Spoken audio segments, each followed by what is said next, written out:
On September 28th, 2020, with only 31 seconds to go, SpaceX scrubbed their 13th Starlink launch yet again.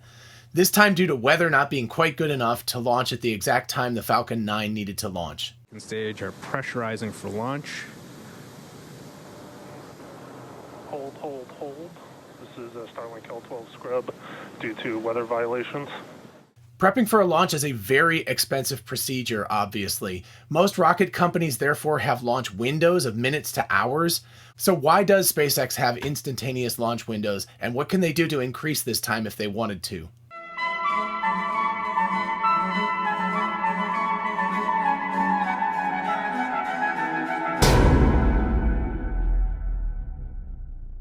Hey y'all, it's Dr. Know-It-All. This channel is dedicated to finding out whether I really do know it all or not. If you enjoyed the episode, definitely make sure you subscribe, and definitely make sure you ask me questions in the comments or at my email address.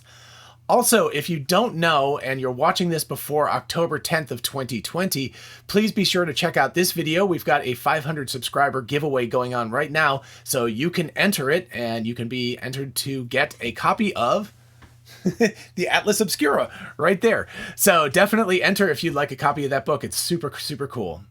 So what is a launch window? A launch window for rocket ships is a window of time during which a spacecraft can launch. So that could be anywhere from instantaneous, which is basically what it sounds like. It has to launch at exactly that second, up to multiple hours that the rocket could launch. There are a lot of factors that are involved in this, and SpaceX adds one more wrinkle to it, which is why they're really, really restricted to instantaneous launch windows. So some of the reasons could be the alignment with an objective. For example, if you're launching to the International Space Station, you have to launch at the exact moment, not when they're passing overhead, of course, because you have to catch up with them and everything, but you have to launch at a time that aligns you with their orbit so that 6 hours later or 24 hours later or whenever you need to match up with them, your orbit is going to match up with them. It's rocket science. It's not easy to explain. There's a lot of calculations involved. But basically, when you calculate that, it has to be done at that exact time or very, very close to that exact time with slightly different delta V's.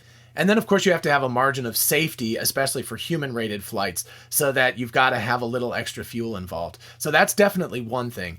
There's also range clearance. So you have to downrange, which means not just at the takeoff location like Cape Canaveral, Florida, but all the way throughout the Atlantic Ocean, really, I think up to like Ireland. You have to make sure that there is a range clearance because kind of the rockets, for the most part, kind of tail up the U.S. East Coast for a long time before they kind of head out.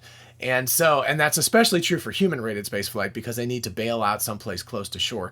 But even with other ones, they have to have range clearance for hundreds of miles or kilometers around the launch area to make sure if something bad were to happen that there's not a fishing boat or an oil tanker or something like that that's just hanging out right underneath. And then, of course, there's the kind of mundane aspect of work schedules. You've got a crew that's working on the ground, hundreds and hundreds of people that have to all be working during that period of time. So your launch window can be limited by the fact that you need to do that in the middle of people's work shifts. You don't want to launch and have your window cross over when one shift would end and another shift would begin, right? So you want it to be centered into that. So maybe if you've got an 8-hour shift or something, you want to put your launch window in the middle couple of hours if you can. As might be obvious from this, however, these windows can extend over quite a time, right? Minutes to hours. And computers can adjust to changing alignment with new courses. All of that can be pre-programmed. Essentially, there can be a new program for every couple of seconds that take place. So you can extend these launch windows for quite a bit of time. And of course, ranges can be kept clear for a period of time, not infinitely, but you can definitely keep them clear. And the work schedule can be worked around, right? You set the launch window so that it overlaps the crew's central hours of working. So what is the new wrinkle that SpaceX adds? Well, what they have is they have ultra cryogenic fuel. Basically, they're using liquid oxygen and RP1. RP1 is a room temperature gas, right? It's gasoline. It's like super refined gasoline. So it is liquid at room temperature. It's fine. But liquid oxygen is liquid. Let me just look this up. Liquid oxygen boils or becomes liquid. The transition is at negative 183 degrees centigrade. More importantly, at negative 219 degrees centigrade is when LOX freezes. So while most spacecraft are launched with the liquid oxygen at close to boiling point, so around negative 183 centigrade. SpaceX actually chills it down until it's basically a slush. It's really, really close to its freezing point. And as opposed to water, which, it gets smaller, but then it expands and turns into ice cubes, which floats, liquid oxygen, as with most other liquids, actually continues to shrink until it solidifies. So you can fit a lot more liquid oxygen into the tanks if they're much colder, if they're nearer to that negative 219 degrees centigrade, rather than the negative 183 degrees centigrade. So that's basically the bonus they get. They get a lot of extra specific impulse, they get a lot of extra efficiency out of their engines, and they can launch more to orbit with the same rocket, basically. But the consequence of that is that they have to hit it, right? You're loading your oxygen in, and it's at a very low temperature, but all it wants to do is boil off because the outside world is way, way, way hotter than it is. So it's trying to boil off. So basically they're feeding it. They get to exactly the right moment, and they have to take off during that moment. If they don't, it starts to expand and to boil off, and therefore they're stuck, right? So they basically have like a 1 second or instantaneous launch window. In addition, colder liquid oxygen is colder, so therefore it increases the engine efficiency as well, because you're expanding a colder liquid into the same temperature hot gas. So there's more expansion, which causes everything to work more efficiently. Effectively, the early Falcon 9s, and I had to dig for this a little bit, but I think I've got these numbers right. These are the sea level engines, not the vacuum engines. But the specific impulse went from 282 seconds for early Falcon 9 iterations to 310 seconds with current Block 5 ones. A specific impulse is just, don't worry about exactly what it is, but the bigger the number, the better the rocket is, right? It can go longer on the same amount of fuel. That's basically what it's saying. So this is a 9% increase in efficiency. Some of this is due to better engine design over time, but a lot of it is from the ultra-cryogenic liquid oxygen propellant. So you may think like 9% is no big deal, but remember, we're talking about rockets. Every single gram that you can expend in a more efficient way is more weight that you can get to orbit. So this is a massive increase in terms of the rocketry and the efficiency, but it comes at a cost. And the cost is that you have to get that fuel at the right temperature. It's super, super cold, and it only stays there for a very brief amount of time before it starts to heat up again and boil off. So basically you have to nail that window. So you have essentially a 1 second or instantaneous launch window because you're pumping in ultra cryogenic fuel. And then as soon as you stop doing that, it's heating up, right? So it's immediately expanding to try to reach the gaseous state of the universe around it.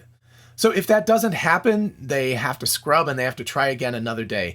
So the way that SpaceX fuels their rockets actually had a huge impact on crewed flight. They had to fight with NASA for years about this because traditionally what NASA does is they fuel the vehicle before the crew arrives. So it's basically almost fueled and pressurized before the crew gets there and gets on board.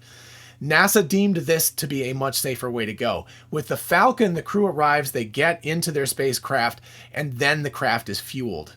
It took many years and a lot of effort to get NASA to allow this change in format, as there's a certain amount of safety to fueling first. Although honestly, in my mind, if you've got a craft with an enabled abort system working on it, I actually think it's safer to fuel it afterwards, right? You're not like taking an elevator and getting on board something that's effectively a bomb. It's empty at the time. So once you're up there, you've got your abort system in place, and you could, if something went wrong, just take off and get out of there. So I think honestly it's safer to do it this way, but NASA had always done it the other way. So it took SpaceX years to get them to agree to letting them do this. So once again, the downside to this marvelous increase in efficiency is the fact that even if a few clouds go by, or if there's a little high-level wind or something and it gets in the way of that exact second, and 10 minutes later it would have been able to launch, you can't do it.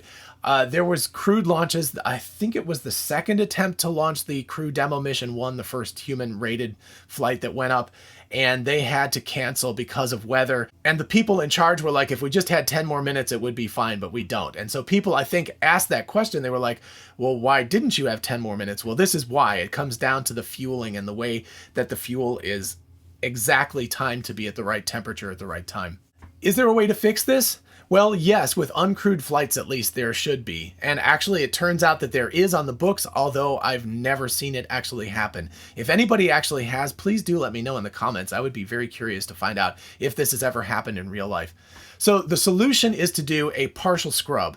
So effectively what you would do, and this is not true for crewed missions because it's too dangerous, but you would detank the liquid oxygen immediately after the scrub. So let's say you got down to a minute. You then unpressurize the liquid oxygen and then you refill it. It turns out this cycle time takes about 90 minutes to do, so it's not a fast procedure, but it is possible. Again, I have never heard of SpaceX actually doing this, although apparently when I was doing research for this, it is on the books to do so. The advantage of this, of course, is that it would save a lot of money versus fully depressurizing and detanking everything and then sending the crew home and then having them all come back and check out everything the next day or 2 days later or something like that. It seems like that would be a much more efficient and a cost-saving thing. Given the fact that SpaceX doesn't do this, there must be a reason why, and it must not be quite as economically efficient as it seems to me. Of course, even an uncrewed launch to something like the International Space Station necessitates those instantaneous launch windows, but that's true for any rocket company. So that means they have to launch at the right time, and it's a very precise moment, or else everything's not. The stars are not in alignment for everything to work out when they need to dock several hours later. At any rate, this need to reset for a different day entirely is a very expensive and inefficient effect of going with the kind of slushy O2 that you get. But on the other hand, SpaceX is able to do this at a very, very low cost because of the fact that they're reusing their boosters. So, it seems to balance out. They're definitely in the lead in terms of cost per kilogram to space right now. So, whatever they're doing seems to work right.